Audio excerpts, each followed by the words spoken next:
প্রিয় দেশবাসী, রাষ্ট্র কাঠামো সংস্কারের প্রস্তাব তৈরির লক্ষ্যে জাতীয় ঐকমত্য কমিশন নিরলসভাবে গত প্রায় 9 মাস ধরে কাজ করেছে। এই সময় কমিশন জুলাই গণঅভ্যুত্থানে অংশগ্রহণকারী রাজনৈতিক দলের প্রতিনিধিদের সঙ্গে দীর্ঘ আলাপ আলোচনা করেছে। অত্যন্ত সৌহার্দ্যপূর্ণ পরিবেশে ধৈর্য সহকারে রাজনৈতিক দলগুলো কমিশন কর্তৃক উত্থাপিত বিভিন্ন সংস্কার প্রস্তাব নিয়ে যুক্তিতর্ক উপস্থাপন করেছেন। মতের পার্থক্য থাকলেও তা কমিয়ে আনার চেষ্টা করেছেন। অনেক বিষয়ে ঐকমত্যে আসতে পেরেছেন। দেশবাসী সরাসরি সম্প্রচারের মাধ্যমে এই পুরো কার্যক্রম দেখতে পেরেছেন। এটি বাংলাদেশের রাজনীতির ক্ষেত্রে তো বটেই, পৃথিবীর অনেক দেশের জন্য এক অভূতপূর্ব ঘটনা। এটি ভবিষ্যৎ রাজনীতির জন্য আশাব্যঞ্জক। আমি ঐকমত্য কমিশনের সদস্যদের এবং রাজনৈতিক দলগুলোর নেতৃবৃন্দকে গণতান্ত্রিক চর্চার এই অসাধারণ আয়োজনকে সফল করার জন্য আবারও আন্তরিক ধন্যবাদ জানাচ্ছি। ঐকমত্য কমিশনের প্রণীত জুলাই সনদে সংবিধান বিষয়ক 30টি গুরুত্বপূর্ণ সংস্কার প্রস্তাবে রাজনৈতিক দলগুলোর মধ্যে ঐকমত্য তৈরি হয়েছে। এটি একটি ঐতিহাসিক অর্জন। কিছু প্রস্তাবে সামান্য ভিন্নমত আছে, বাকি অল্প কিছু প্রস্তাবে আপাতদৃষ্টে মনে হয় অনেক দূরত্ব আছে, যা গণতান্ত্রিক প্রক্রিয়ায় অস্বাভাবিক কিছু না।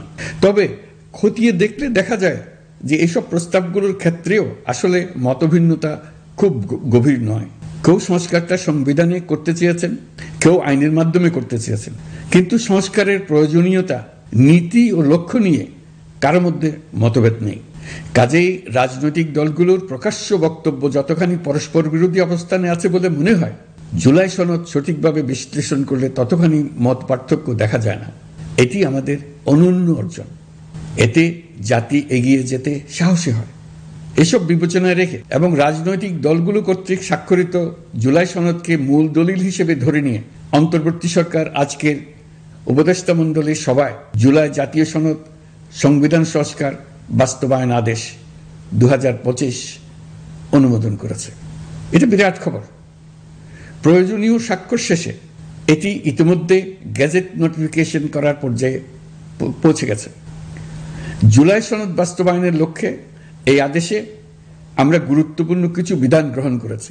এর মধ্যে রয়েছে সনদের সংবিধান বিষয়ক সংস্কার প্রস্তাবনার উপর গণভোট অনুষ্ঠান এবং পরবর্তী সময়ে সংবিধান সংস্কার পরিষদ গঠনের সিদ্ধান্ত। আমরা সকল বিষয় বিবেচনা করে সিদ্ধান্ত নিয়েছি যে আগামী জাতীয় সংসদ নির্বাচনের দিনেই গণভোটের আয়োজন করা হবে। অর্থাৎ জাতীয় নির্বাচনের মতো গণভোটও ফেব্রুয়ারির প্রথমার্ধে একই দিনে অনুষ্ঠিত হবে। এতে সংস্কারের লক্ষ্য কোনোভাবে বাধাগ্রস্ত হবে না। নির্বাচন আরও উৎসবমুখর ও সাশ্রয়ী হবে। গণভোট অনুষ্ঠানের লক্ষ্যে উপযুক্ত সময়ে প্রয়োজনীয় আইন প্রণয়ন করা হবে। জুলাই সনদের আলোকে আমরা গণভোটের ব্যালটে উপস্থাপনীয় প্রশ্নও নির্ধারণ করেছি। আমি প্রশ্নটি এখন আপনাদের সামনে পাঠ করে শোনাচ্ছি। প্রশ্নটি হবে এরকম: আপনি কি জুলাই জাতীয় সনদ সংবিধান সংস্কার বাস্তবায়ন আদেশ 2025 এবং জুলাই জাতীয় সনদের লিপিবদ্ধ সংবিধান সংস্কার সম্পর্কিত নিম্নলিখিত প্রস্তাবগুলোর প্রতি আপনার সম্মতি জ্ঞাপন করছেন?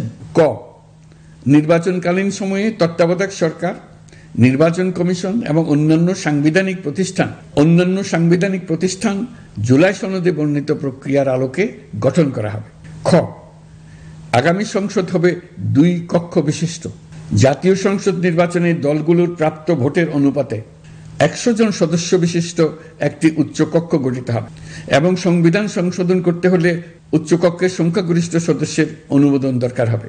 গ, সংসদে নারীর প্রতিনিধি বৃদ্ধি, বিরোধী দল থেকে ডেপুটি স্পিকার ও সংসদীয় কমিটির সভাপতি নির্বাচন, প্রধানমন্ত্রীর মেয়াদ সীমিতকরণ, রাষ্ট্রপতির ক্ষমতা বৃদ্ধি, মৌলিক অধিকার সম্প্রসারণ, বিচার বিভাগের স্বাধীনতা ও স্থানীয় সরকার সহ বিভিন্ন বিষয়ে যে 30টি প্রস্তাবে জুলাই জাতীয় সনদের রাজনৈতিক দলগুলোর ঐকমত্য হয়েছে, সেগুলো বাস্তবায়নে আগামী নির্বাচনে বিজয়ী দলগুলো বাধ্য থাকবে। ঘ, জুলাই সনদে বর্ণিত অন্যান্য সংস্কার রাজনৈতিক দলগুলোর প্রতিশ্রুতি অনুসারে বাস্তবায়ন করা হবে। গণভোটের দিন এই 4টি বিষয়ের উপর একটি মাত্র প্রশ্নে আপনি হ্যাঁ বা না ভোট দিয়ে আপনার মতামত জানাবেন। গণভোটের সংখ্যাগরিষ্ঠ ভোট হ্যাঁ সূচক হলে আগামী সংসদ নির্বাচনে নির্বাচিত প্রতিনিধি নিয়ে একটি সংবিধান সংস্কার পরিষদ গঠিত হবে। এই প্রতিনিধিগণ একই সাথে জাতীয় সংসদের সদস্য হিসেবে দায়িত্ব পালন করবেন। পরিষদ তার প্রথম অধিবেশন শুরুর তারিখ হতে 180 কার্য দিবসের মধ্যে সংবিধান সংস্কার করবে। সংবিধান সংস্কার সম্পন্ন হওয়ার পর 30 কার্য দিবসের মধ্যে সংসদ নির্বাচনে প্রাপ্ত ভোটের সংখ্যানুপাতে উচ্চকক্ষ গঠন করা হবে। এর মেয়াদ হবে নিম্নকক্ষের শেষ কার্য দিবস পর্যন্ত। জুলাই সনদ বাস্তবায়নের অঙ্গীকারনামা অনুসারে সংবিধানে জুলাই জাতীয় সনদ অন্তর্ভুক্ত করার ব্যবস্থা গ্রহণ করা হবে। এটিও আজকে অনুমোদিত আদেশে উল্লেখ করা হয়েছে। প্রিয় দেশবাসী, অভ্যুত্থানের পর দায়িত্ব গ্রহণ করে অর্থনীতিকে গভীর গহ্বর থেকে উদ্ধার করা ছিল আমাদের জন্য একটা বিরাট চ্যালেঞ্জ। গত 15 মাসে আমরা সেই চ্যালেঞ্জ উতরাতে সক্ষম হয়েছে। রপ্তানি, বৈদেশিক বিনিয়োগ ও রিজার্ভ সহ অর্থনীতির সবগুলো সূচকে দেশ ইতিবাচক ধারায় ফিরেছে। লুট হয়ে যাওয়া ব্যাংকিং খাত ইতিমধ্যে ঘুরে দাঁড়িয়েছে, মানুষের আস্থা ফিরে এসছে। ব্যাংকিং খাতকে আরো শক্তিশালী করতে নানামুখী পদক্ষেপ চলমান রয়েছে। অভ্যুত্থান পরবর্তী সময়ে বিভিন্ন দেশের বৈদেশিক বিনিয়োগ হ্রাস পেলেও বাংলাদেশে গণ অভ্যুত্থান পরবর্তী প্রথম বছরে বৈদেশিক প্রত্যক্ষ বিনিয়োগ অর্থাৎ এফডিআই 19.13% বৃদ্ধি পেয়েছে। এটি বৈশ্বিক প্রবণতার বিপরীতে এক অনন্য অর্থনৈতিক দৃষ্টান্ত স্থাপন করেছে। আগামী সপ্তাহে ডেনমার্ক ভিত্তিক মায়ার্স গ্রুপের মালিকানাধীন এপিএম টার্মিনালস বিভি এর সঙ্গে লালদিয়া কন্টেইনার টার্মিনাল প্রকল্পে 30 বছরের কনসেশন চুক্তি স্বাক্ষর হতে যাচ্ছে। এই চুক্তির আওতায় ইউরোপীয় এই কোম্পানি $550 মিলিয়ন বিনিয়োগ করবে। এটি এই যাবৎকালে বাংলাদেশে ইউরোপের সর্বোচ্চ একক বিনিয়োগ। লালদিয়া হবে দেশের প্রথম বিশ্বমানের গ্রিন পোর্ট। প্রায় 1.5 যুগ ধরে আমাদের জনগণ ভোটাধিকার থেকে বঞ্চিত ছিলেন। তারা আজ আসন্ন নির্বাচনে তাদের ভোটাধিকার প্রয়োগ করার জন্য উন্মুখ হয়ে আছেন। আগামী ফেব্রুয়ারিতে সুষ্ঠু নির্বাচন অনুষ্ঠানের বিষয়ে অভ্যুত্থানের সপক্ষের রাজনৈতিক দলগুলোকে অবশ্যই ঐক্যবদ্ধ থাকতে হবে। তা না হলে জাতি এক মহা বিপদের সম্মুখীন হবে। এই সম্পর্কে আমি আগেও একাধিকবার আমার আশঙ্কা প্রকাশ করেছি। ফ্যাসিবাদের বিরুদ্ধে 2024-এর জুলাইয়ে মৃত্যুর মুখোমুখি শির উঁচু করে দাঁড়িয়ে দেশবাসী যে ঐক্য গড়ে তুলেছিল, আমরা জীবিতরা যেন অল্প স্বল্প ভিন্নমত ও লঘু বিবাদে জড়িয়ে তার মর্যাদা ক্ষুণ্ণ না করি। 133 শিশু, শত শত তরুণ তরুণী, নারী পুরুষের মৃত্যু, হাজার হাজার মানুষের অঙ্গহানির যে আত্মত্যাগ, সেটিকে আমাদের সম্মান জানাতেই হবে।